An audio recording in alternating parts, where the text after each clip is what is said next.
They buried the coffin, they cried, they prayed, they moved on. Except one man couldn't. A billionaire father kneels at his daughter's grave year after year, begging forgiveness from the child he believes he lost in a fire. He doesn't know the truth. She is alive. She is standing behind a tree, and today she will hear every word he never said before, and the truth will destroy everything built on lies. This is the story of Alexander Grant, one of the richest men in the country, and his daughter Lena. He built skyscrapers, he bought islands, he conquered business empires, but he failed at the one thing money could not buy, being a father. A lie separated them. A fire closed the chapter. A grave sealed the truth until today. The clock read 2:17 a.m. Flames roared across the old apartment complex. Windows shattered.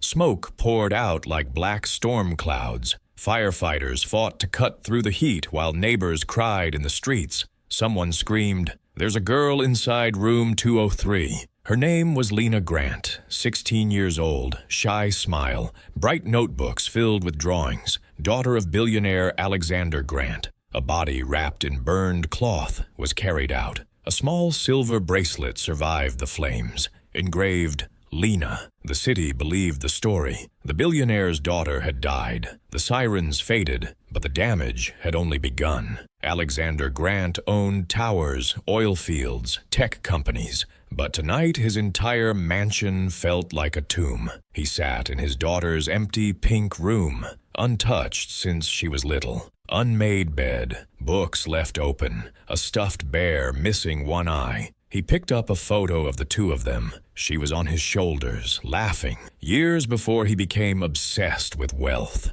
He whispered, "I should have been here, not in meetings, not on planes." He signed deals while she waited for him at school doors. He answered investors, not her messages. He chose money over time. It was too late now, or so he thought. The funeral was closed casket. Burn injuries, the doctor said. Too severe to look. Alexander tried to open it anyway. Guards and doctors held him back. He screamed like a wounded animal. "Let me see my daughter. I don't care how she looks. She's my child." They didn't let him, because if he had seen inside, he would have realized it wasn't her. As dirt fell onto the coffin, cameras flashed. The world saw a billionaire cry, but nobody saw the truth underneath the coffin lid. Someone else did, though. A woman wearing black sunglasses stood far away, smiling. Her name was Victoria Hale, once a powerful CEO, once respected, feared, admired.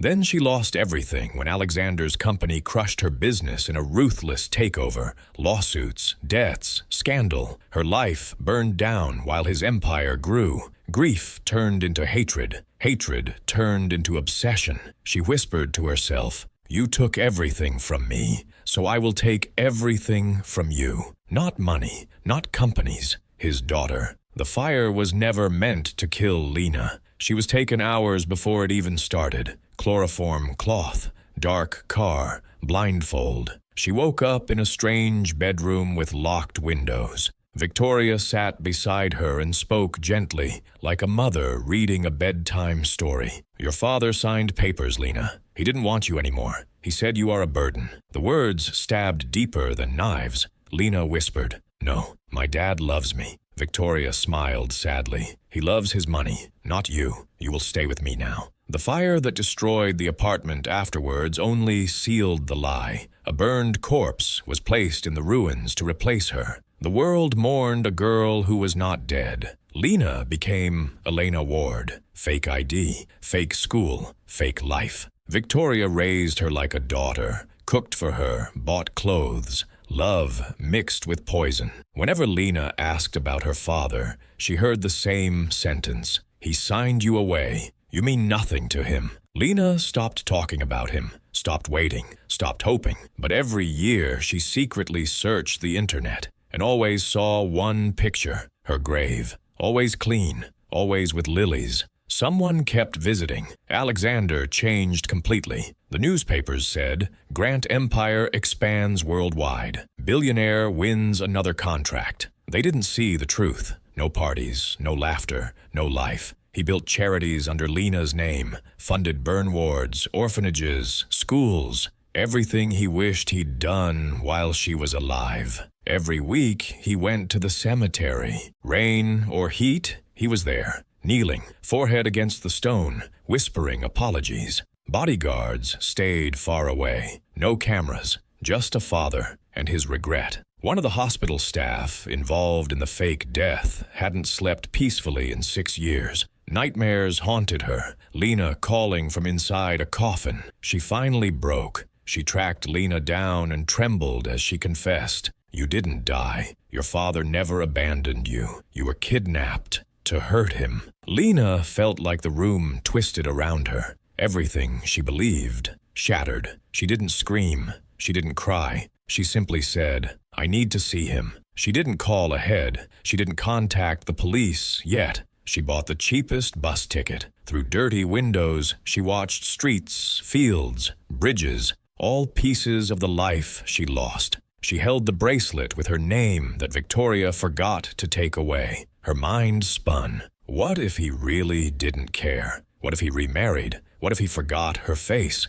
She didn't go to his mansion. She went somewhere far more powerful, her grave. The cemetery was quiet. Leaves scraped the stone path. Wind bit into her fingers. She found it. Her name carved deep in black marble. Lena Grant, beloved daughter forever in our hearts. She touched the stone. It was cold, like the years stolen from her. She whispered, "I'm right here. I'm not dead." Footsteps sounded. She hid behind a tree. Her heart stopped. Alexander appeared. Older, thinner, eyes hollow. He placed fresh lilies and sank to his knees. His voice cracked like broken glass. "Hi, baby. I brought your favorite flowers again." He pressed his hand to the stone. "I should have been there. I should have listened. I should have chosen you instead of money." His shoulders shook. This wasn't a billionaire. This was a father begging forgiveness from the earth. Lena covered her mouth to keep from crying out loud. He kept talking, unaware she was only steps away. "I wake up every night hearing you call me.